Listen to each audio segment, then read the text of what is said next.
My name is Tony J. Selimi. As an award-winning author of A Path to Wisdom, #Loneliness, and now The Unfakeable Goat, and a business coach specializing in human behavior, I travel the world speaking, training, mentoring, and coaching entrepreneurs, business owners, and people from all professions and businesses from all market sectors to develop their leaders, grow their teams, performance, productivity, dissolve conflicts, and go from where they are to where they know they deserve to be. During the coronavirus lockdown and stays at home period, I swiftly adopted my business and now consult on virtual basis with clients all over the globe, facilitating the realization and accomplishment of their personal and professional goals, providing there is a compelling fit of values and vision. I use the once travel time to do more TV, radio, podcasts, Facebook interviews to provide insights on how best people can navigate the uncertainty of coronavirus pandemic brought into our lives. The world was changing quickly before COVID-19, and now, as a result of the pandemic, organizations around the world are changing faster in the last months than they in the past few decades.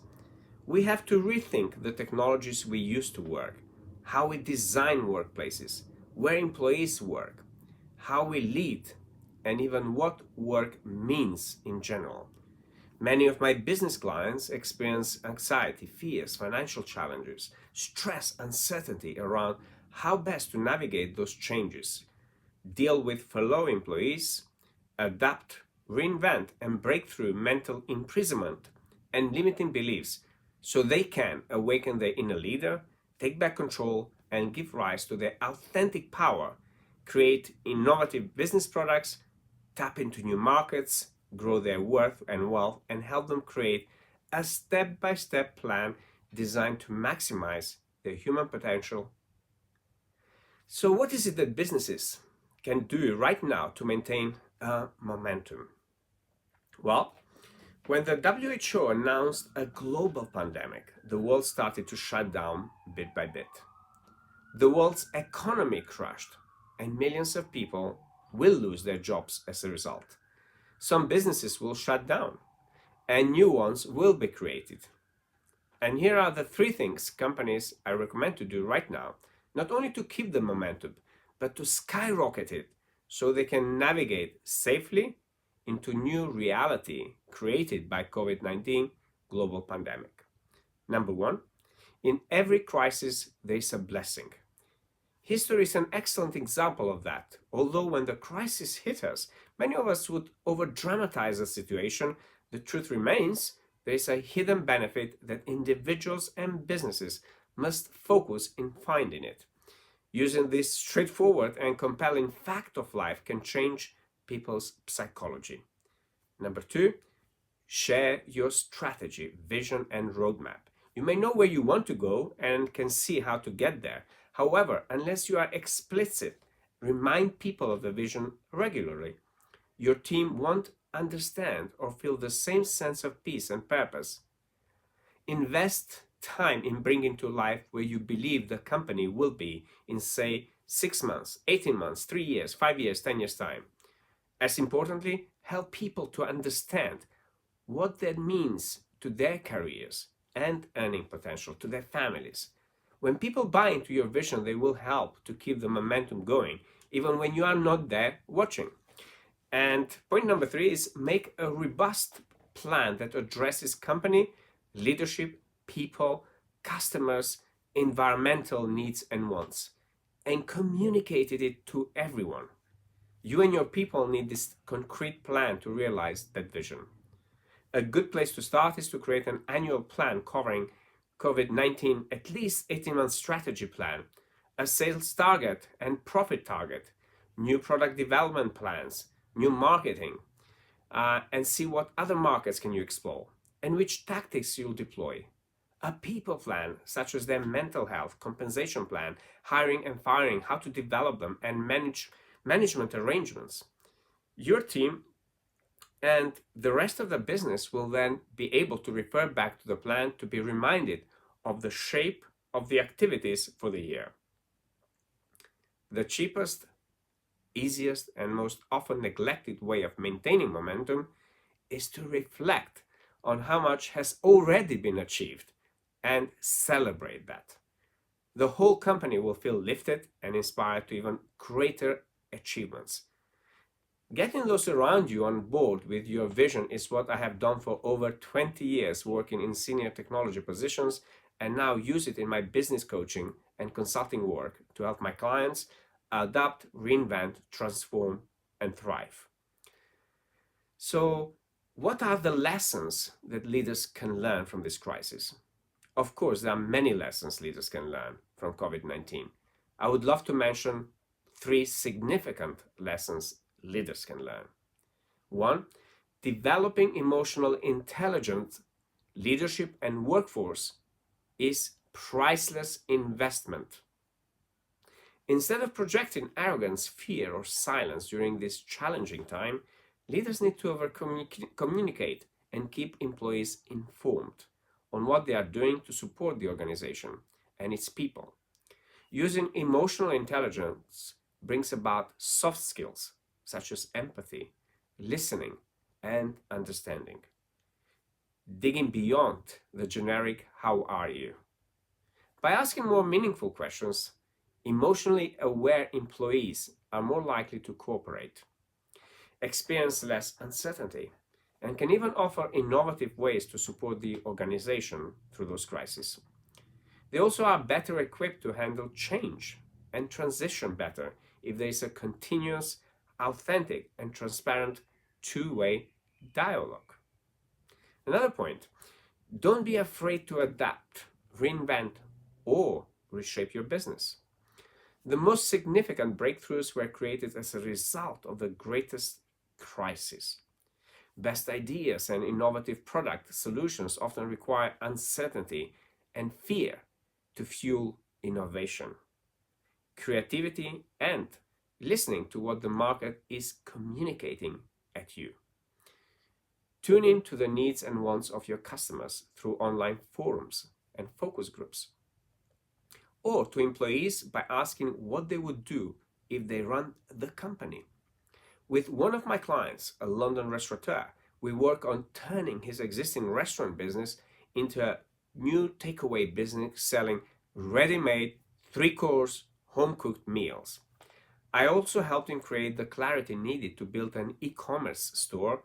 Initially, we asked all the staff if they were willing to be the drivers, and all agreed, instead of being laid off, to be delivery people.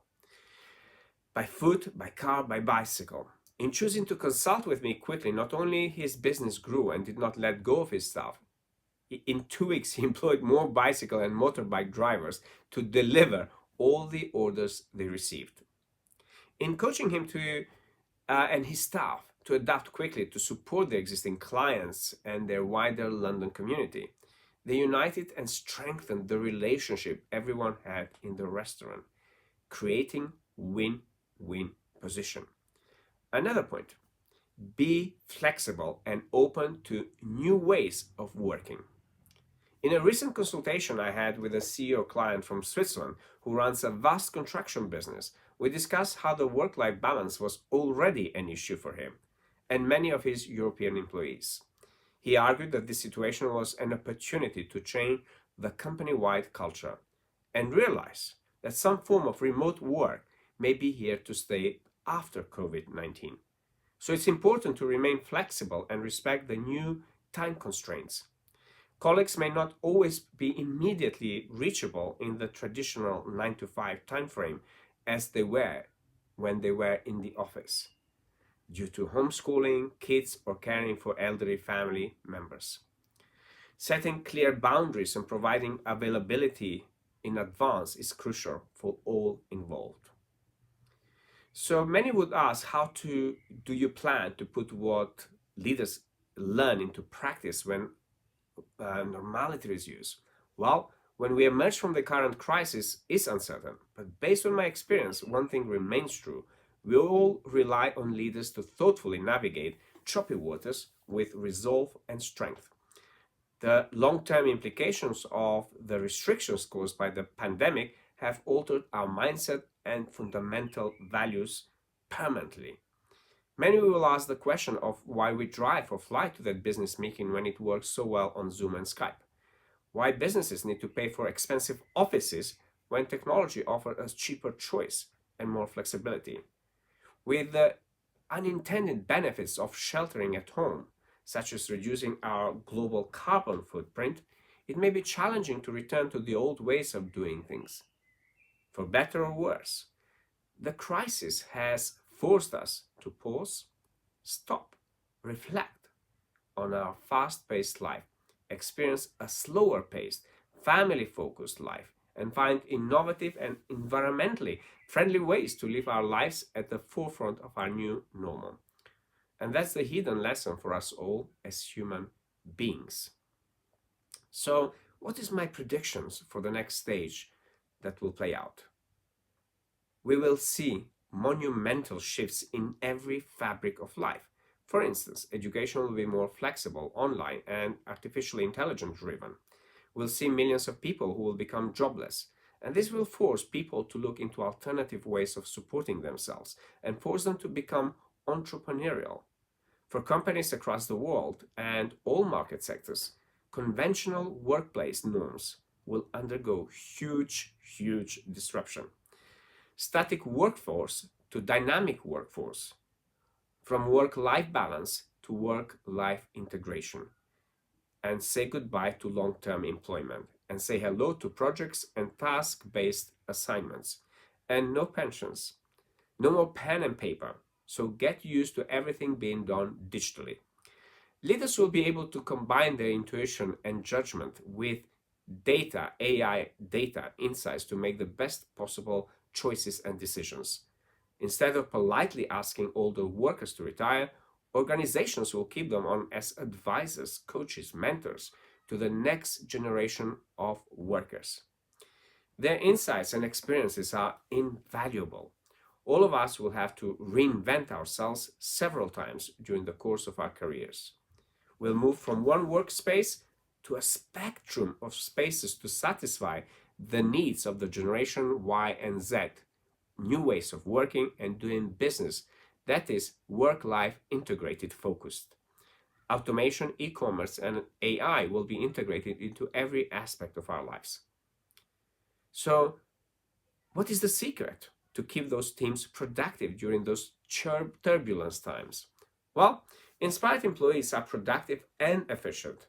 Taking a human, heart-centered approach to identify their values and how the company helps in fulfilling them will make them feel listened to, appreciated, and cared for. Mindfully addressing their concerns, fears, wants, and needs to build trust. And when you have trustworthy and inspired employees, productivity skyrockets. So, how should leaders prepare for the restart phase? Well, have a COVID-19 survival 18 months plan and post-vaccine 3-year, 5-year template plan. They need to rethink the entire strategy, vision, and mission of the company, taking into account any government safety guidelines, travel restrictions, home workings, and changes in consumer behaviors. The famous statement by Benjamin Franklin I use when I talk or train, if you fail to plan, you're planning to fail. So what can we do to transform businesses as usual to something else, something more better that aligns with our evolving values? Well, clarity of thought, mind, heart, and vision is an essential step every human being organization will need to do. And our voice will be bigger than ever before. Therefore, our values will shift to meet those voids. My recommendation is to evaluate every 3 months company leaders and employee values, align them with the precise business values driven vision, and take regular steps in adopting to the fast changing environment in which the business may be working. Especially with COVID-19, we are seeing employees work whenever and wherever they can to get their jobs done. Work is not something you go to, and it's something you take with you wherever you are.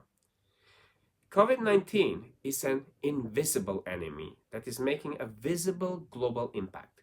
It is a wake-up call that teaches humankind how a microscopic enemy can cause macroscopic catastrophes and how connected and interdependent we are as species. We think we are divided by political ideology, social class, borders, nations, clans, and religions, but we are just cells in one unified human colossus. Just the way we can get sick together, we also know how to heal together. Many people say, how can my books help businesses, leaders, and people out there who want to be business owners? Well, in 2009, the company I then worked, due to the world financial crisis, they laid off many people, and that included me. I suddenly found myself jobless, penniless, and unable to provide for my family, pay for my credit card bills and mortgage bills. For months, I kept reading newspapers with big headlines on how many more jobs were disappearing. I applied for 1,000 jobs to realize 99% of them weren't real or were put there on the website just to satisfy some government figure required for them. I went to the job center to seek unemployment benefit. There, too, got the shock of my life. After being a high taxpayer for almost 20 years, I was told my weekly allowance was only £65. I felt like someone hit me in my face with a hammer and shattered all of my illusions, including the one I heard for many years that immigrants came to our country, take advantage of the benefit system. And here I am, thinking, why would they travel for thousands of miles, sacrifice their lives, and leave everything behind for £65 a week? That can't even buy them milk and bread for the week. I then walked towards the circus and I saw people spending money. No sign of the crisis every TV and newspaper was talking about. I sat on the pavement, cried all day. And it is there I decided to use all I have learned over my 20 years of study, research, and lead and manage large-scale, multi-billion-pound technology programs, as well as my coaching and mentoring qualifications to help others numb their pain and take back control of their personal and financial well-being. This inspired me to write a Path to Wisdom book that I published in 2014. Then in 2016, #loneliness, then Fit for Purpose Leadership in 2018, and now in 2020, I bring to you the Unfakeable Code. And since then, the books have won many international awards, become 7 times international best-selling author, and I've received thousands of personal messages from readers from all professions sharing how they use the principles to build new businesses, be better leaders, inspire their teams, create products, clarify their mission, their vision, their internal conflicts, and have more work-life integration and feel healthier and more peaceful inside. Knowledge is power, but perpetual learning is wisdom. It is with this in mind that I created the principles, the methods, the strategies to continuously help people upgrade their psychology, create self-mastery, and life skills for excelling in the bedroom and in the boardroom. It is people's ability to learn new things and apply those things in different environments and scenarios that thrive in any economy.